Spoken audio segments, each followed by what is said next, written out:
Welcome to Eternal Flame, the Chronicles of Ancient India. In this channel, we present stories from the ancient past, stories that have stood the test of time and have often shown the light to our seekers over thousands of years. In this series, we present tales from the Mahabharata, tales that support the main story.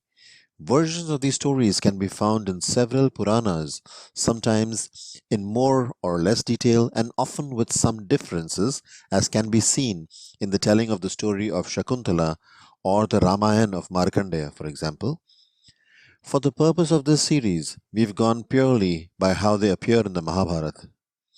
These stories have been narrated by various wise men in the Mahabharata in different contexts, sometimes to satisfy the curiosity of others, often to make a point, and almost always to dispel the darkness of ignorance by offering enlightenment. We hope you enjoy what follows.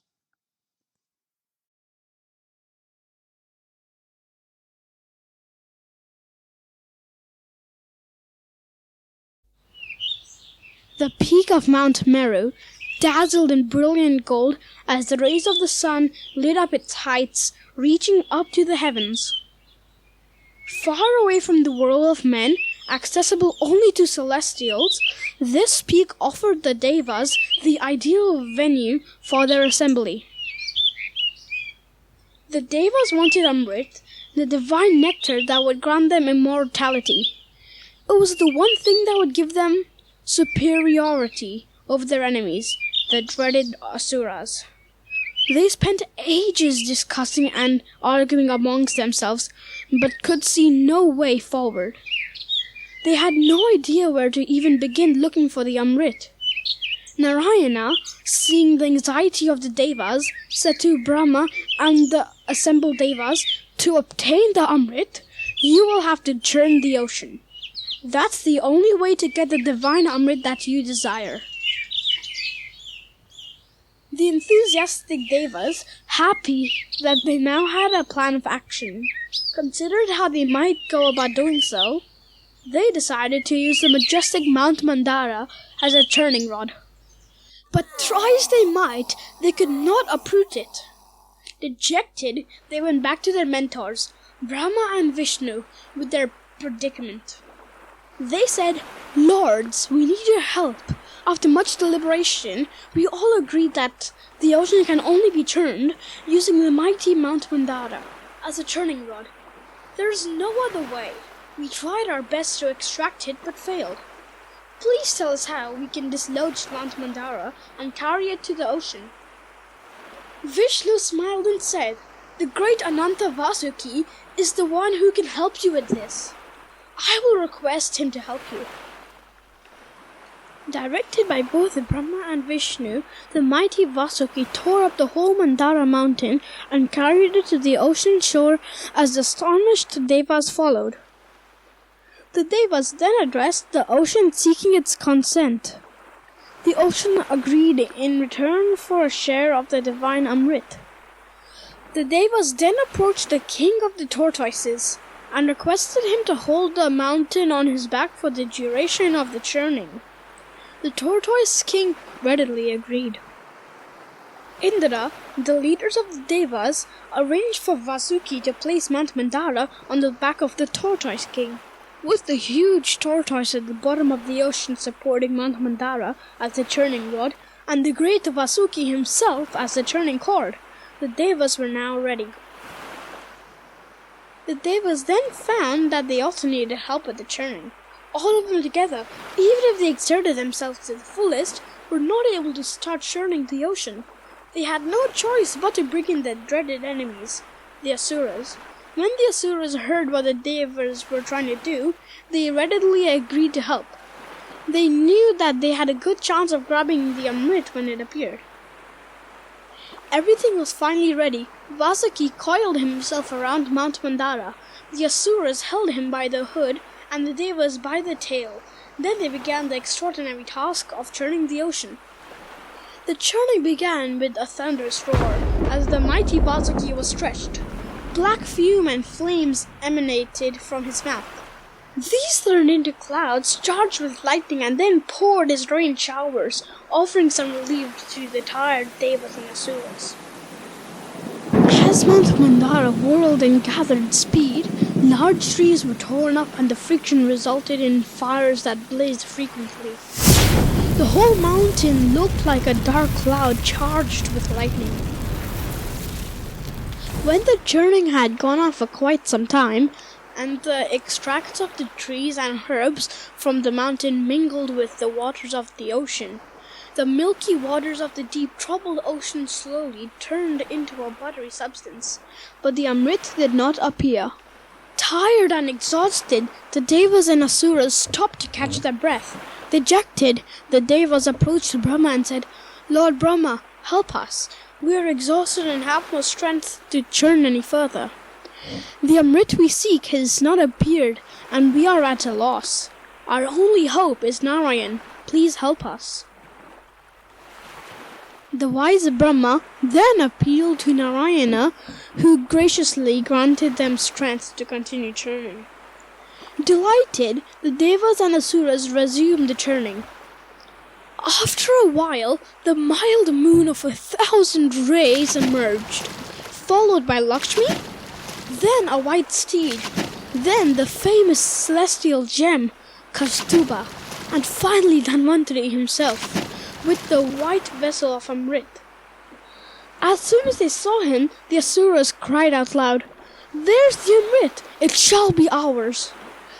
The churning went on, and soon the great elephant Airavata emerged, massive and majestic, endowed with 2 pairs of huge tusks, white as snow. Indra immediately laid claim and took possession of the magnificent Airavata. As they continued to churn, finally the dreaded poison Kalakuta emerged. The toxic fumes engulfed the earth and stupefied all 3 worlds. This was turning out to be a threat to all creation. All beings were terrified. Brahma, seeing the distress caused to all worlds and all creatures in them, approached the great Mahadeva Shankara.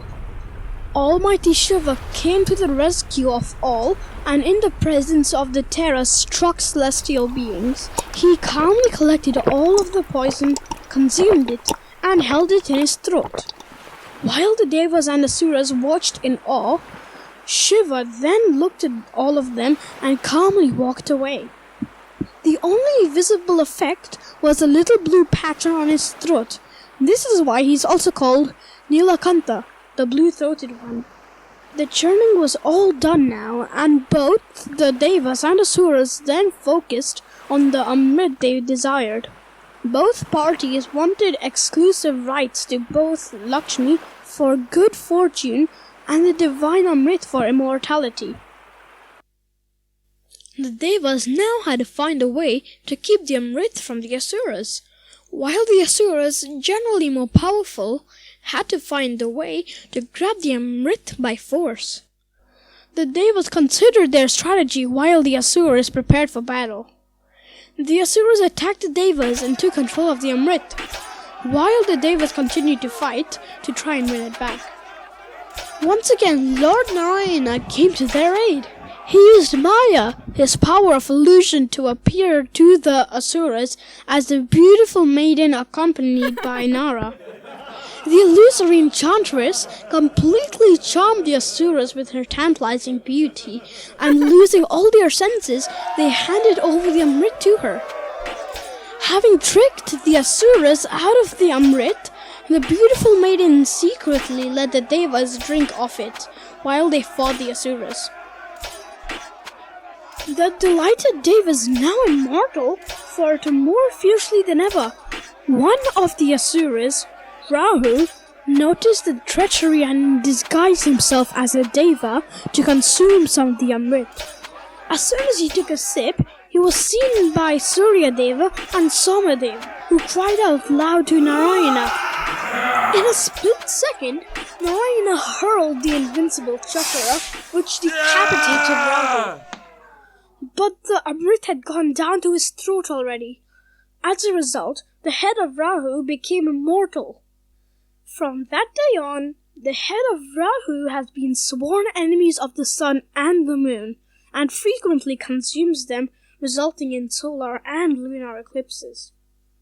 Once all the Devas had consumed the Amrit, a fierce battle raged between the two parties. As the Devas fought with renewed vigor, the Asuras fought with renewed anger at having been tricked out of the Amrit. The mighty Nara and Narayana joined the Devas in battle. Nara attacked the Asuras with his celestial bow. Seeing Nara enter the battle, Narayana gave up his enchanting female form and also joined the battle. He unleashed his invincible chakra, Sudarshana, wreaking havoc in the Asura ranks. The mighty Asuras, with gold hearts, fought back valiantly, but they were no match for the deadly duo of Nara and Narayana. Finally, the Asuras fled, some into the bowels of the earth and others into the salty sea. The Devas, having emerged victorious, thanks to the guile and power of Narayana, offered due respect to Mount Mandara and respectfully arranged to have the mountain replaced on its own base. They also thanked the great Ananta Vasuki and the Tortoise King for their help, without which they would have never been able to get the Amrit they desired. Finally, the Amrit-bearing Devas returned to the heavens triumphantly. After rejoicing and celebrating their victory and immortality, the Devas, headed by Indra, made their way over to Narayana and handed the pot of Amrit to him for safekeeping. Satisfied that their Amrit was secure, the Devas then went about their business as usual. This is the story of the churning of the ocean and how the Devas managed to get and secure Amrit as it appears in the Mahabharata. We hope you enjoyed viewing and listening to this as much as we enjoyed making it. Look out for the other episodes in the series of Chronicles of Ancient India in our humble attempt to keep the eternal flame burning. Thank you.